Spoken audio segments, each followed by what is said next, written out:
All right, guys, let's talk about the most misunderstood story of Buddhism or Hinduism ever. I guarantee you've probably heard this story, and either a not very educated monk or a general spiritual layperson gave you absolutely wrong interpretation of the story. I guarantee you, because it's so widely misquoted. It's important to talk about. It's the story of the tiger and the strawberry.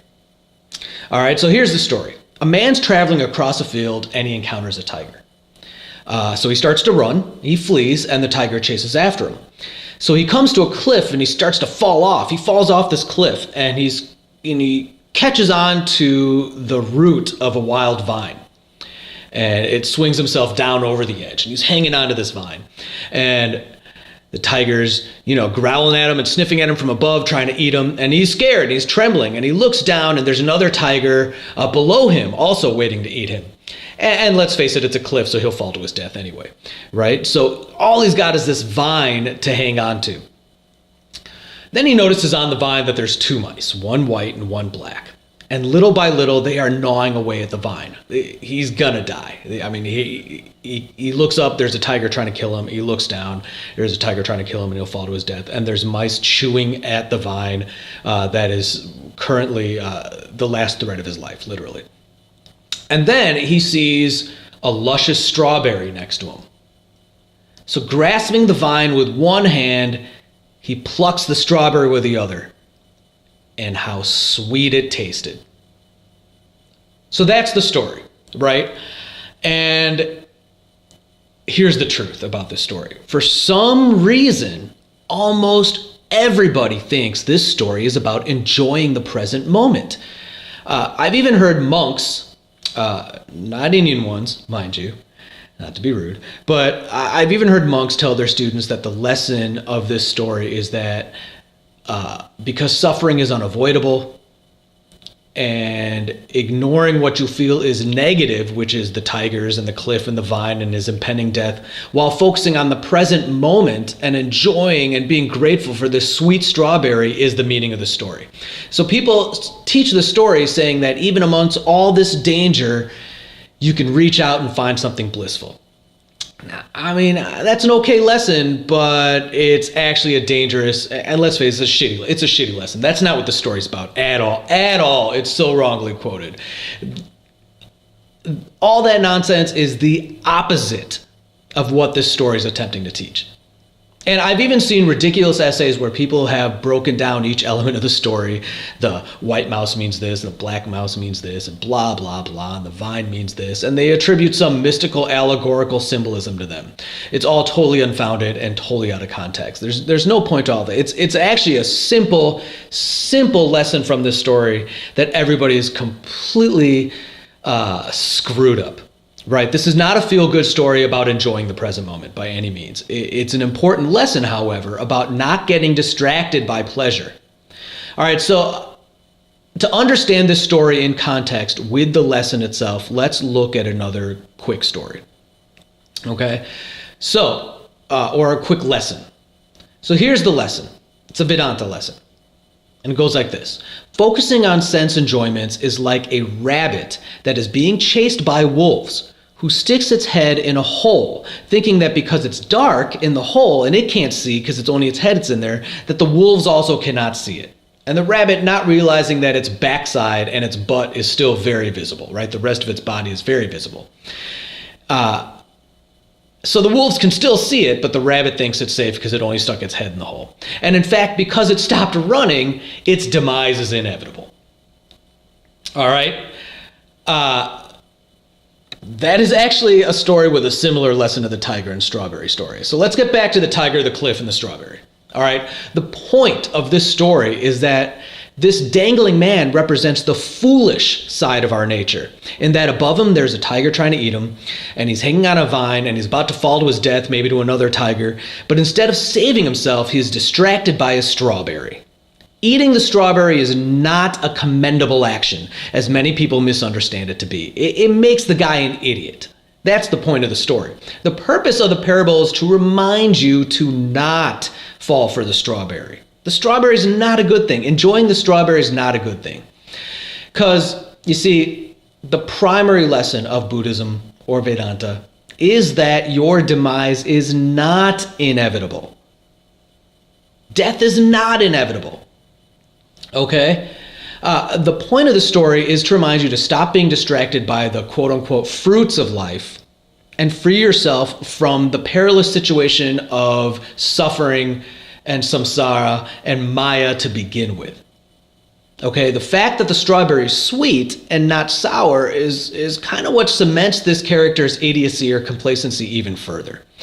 There's a line from the Matrix movies that imply that not only do people not want to be unplugged from the Matrix, but they will defend it. They will defend their suffering for their simple, nonsensical pleasures, right? So the quote goes, most people are not ready to be unplugged, and many of them are so inured and so hopelessly dependent on the system that they will fight to protect it. Okay, but however, once you're enlightened, once you realize that you are neither the doer of action, nor the enjoyer, nor victim of the fruits of action, you're free. Right? It's this addiction to samsara and maya is what the foolish man and his strawberry eating represents. So many people attribute this story to the Buddha himself, and a lot even to Tolstoy, who I believe has actually told this story or rewritten it. But it's also a play on a honey story, a very similar story from the Mahabharata. All right, book 11, sections 5, 6, check it out. In any case, prior to Tolstoy's rendering of the story, it's important to understand that Indians used versions of this story to talk about Maya, samsara, and liberation. Or more appropriately, it's about avoiding Maya, or avoiding the traps of Maya. It's not about the benefits of indulging in it, by any means, as many misunderstand to be about. That would be ridiculous. That would be counter to any and all other teachings of Buddhism and Hinduism. Eating that strawberry is a ridiculous sense pleasure activity, especially given the condition that this guy is in. All right, so all this might make sense from this story. I'm gonna paraphrase or quote Vivekananda's version of this Upanishad story. All right, so listen. Upon the same tree there are two birds. One is on top, the other below. The one on top is calm, silent, and majestic, immersed in his own glory. The one on the lower branches is eating sweet and bitter fruits one after another, hopping from branch to branch, and is becoming happy or miserable based on whether the fruit it eats is sweet or bitter. Sound familiar? So after a time, the lower bird eats an exceptionally bitter fruit, and feeling miserable, he looks up and sees the other bird. That other bird is, as Vivekananda puts it, the wondrous one of golden plumage who eats neither sweet nor bitter fruit, who is neither happy nor miserable, but calm and centered. The lower bird longs for this condition, but soon forgets it and again begins to eat the fruit, which eventually makes him once again feel miserable. And he again looks up and he tries to get nearer to the upper bird. Once more he forgets, and after a time he looks up again, and so on he goes again and again and again, and round and round and round, until he comes very near to the bird, to the beautiful upper bird, and sees that the reflection of light from its plumage playing around on his own body. So he starts to feel a change, and as he comes nearer, he seems to melt away himself.